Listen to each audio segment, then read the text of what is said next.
but they're not going to be able to be out there at 30, 40 mile an hour winds. And so we think probably tomorrow morning you'll start to see that, but we understand that that's something that's very, very significant. And because of how important that is, the Department of Emergency Management is deploying 175 generators, 100 pumps into the impacted area to assist with the power outages and with the flooding. That was one of the things that that Jared did was get more of those generators. And I think that was a smart thing to do, and it's paying off.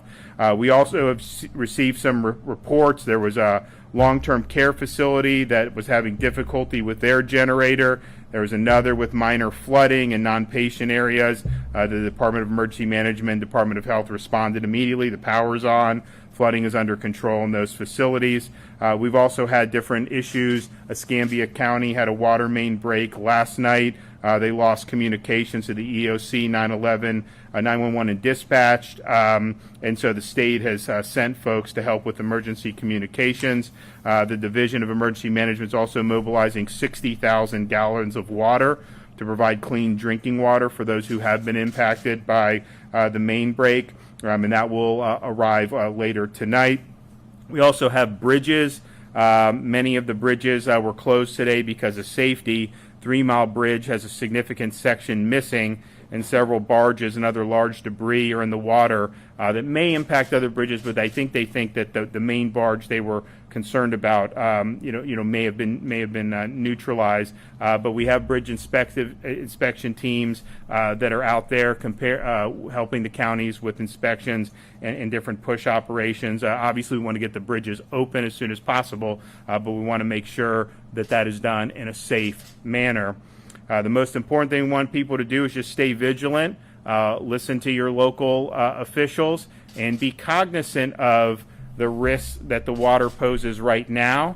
But even as that water subsides, which we think it probably will, the amount of rain that's being dumped to our north is going to impact places in the Northwest Florida. So you're going to have these rivers that are going to crest. Maybe it'll happen tomorrow, maybe Friday.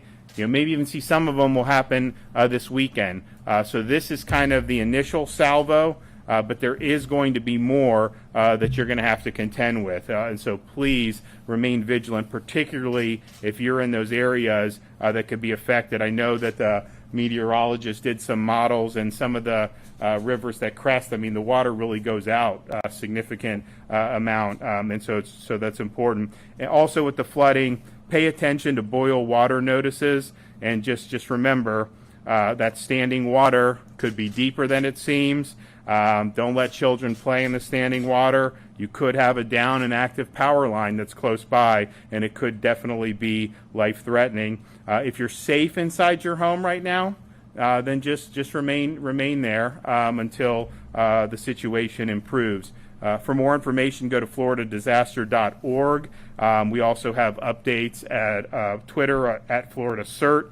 You can also go to floridadisaster.org/info. So we really appreciate the folks in Northwest Florida, the emergency responders at the local level, obviously the state and Jared and what they were able to do, having all this ready to go. And we also appreciate the support from the federal partners. We understand the president approved our declaration yesterday, no problem, and we know that they're standing by ready to help as well. I'll be going to Pensacola tomorrow. We'll be surveying some of the damage and meeting with the local officials, and obviously we want to be helpful in any way that we can. With that, take a couple questions. Governor, do you have a sense of the extent of the damage, and have there been any fatalities? So as of now, there have been, in the course of responding, I believe, was it Okaloosa that had the two, or is it which county? Santa Rosa. So Santa Rosa identified 2 fatalities, but they don't think it was caused by the storm. We think that these were natural fatalities that happened to be discovered in the course of it. So we don't have, at this moment, any credible report that the storm has caused a loss of life at this point. Obviously, when you have water like this, but I think that's part of the good thing about the quick response in these missions. Now, not search and rescue. Some of these people they may have 6 inches of water in their house and they just want help. And so a lot of them were not necessarily life-threatening, but I know some of them were in some pretty significant situations. And so we really appreciate all the hard work folks are doing to really safeguard life. Governor, I know the Interstate 10 was closed by FHP earlier due to visibility issues. Are crews able to get into the areas that have been impacted the worst to start doing cleanup, debris removal, and search and rescue? Or So search and rescue, yes, we have search and rescue. You'll probably have the utilities will probably be there starting tomorrow morning. And obviously we understand, I mean, when you're talking about dealing with these lines, even as the winds subside from being 80 miles an hour, if you have 30, 40 mile an hour winds, I mean, that makes it very difficult. So that'll be likely be done first thing in the morning. And we understand if you look at the power outages, disproportionately Santa Rosa and Escambia. There are outages in Okaloosa and some of the other counties, but really heavy in Escambia. Governor, have you heard from the White House today? Yes, so the White House is, they're there, ready to help.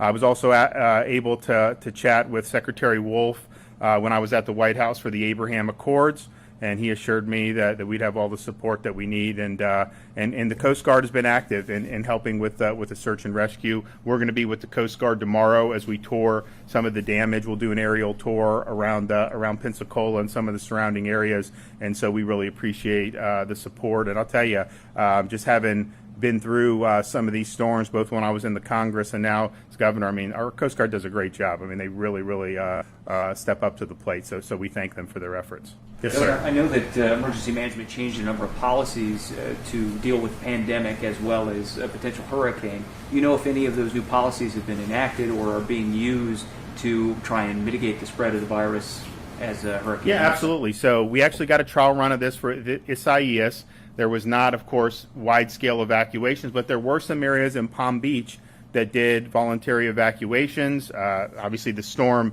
really didn't have significant impact there, but so you had individuals that went, they were screened. Some of them were able to do the traditional sheltering. Others were diverted to the non-congregate sheltering, and so that option is here today, and it's being used. Now, with rivers cresting, you may have a situation where there was no need for folks to evacuate in certain parts of Northwest Florida at all up to this point.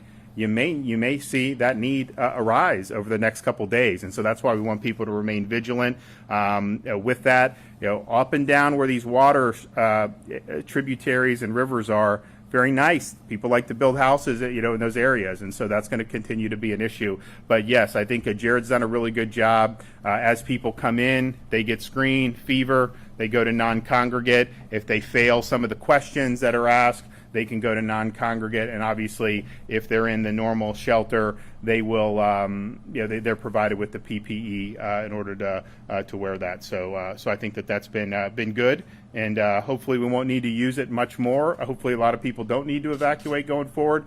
But this is something that is, with the flooding, it's going to continue to be an issue over these next many days, and so people just need to buckle up. If you're in those areas, heed the warnings of your local officials, and obviously we're going to be there to help in any way we can.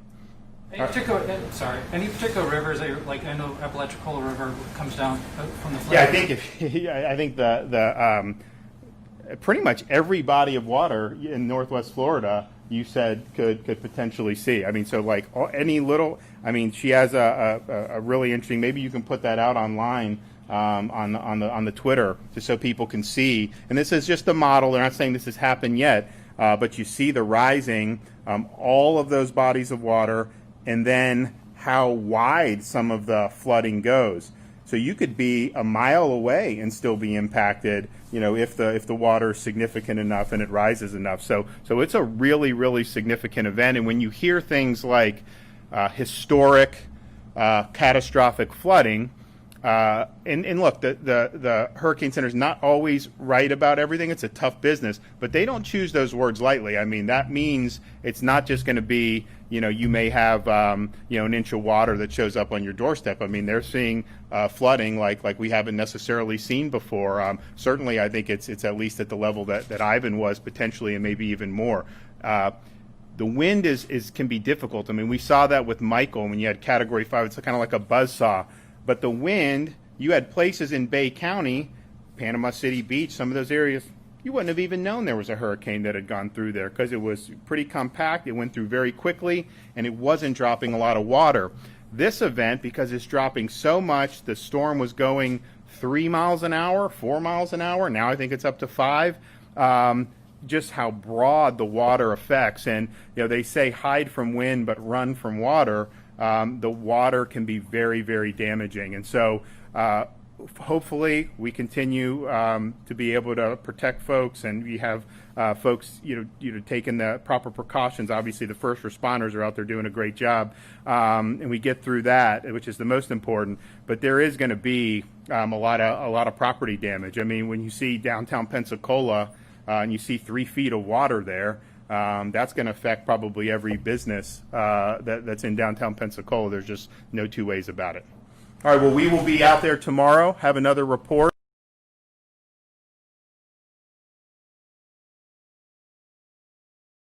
There was going to be a lot of water.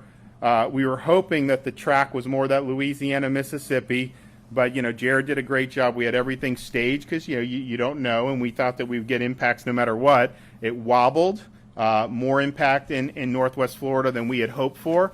But I think all the folks there were ready, and from the local folks all the way up to the federal folks. And, we're going to continue to be there and help the folks on the ground. So thanks, everybody.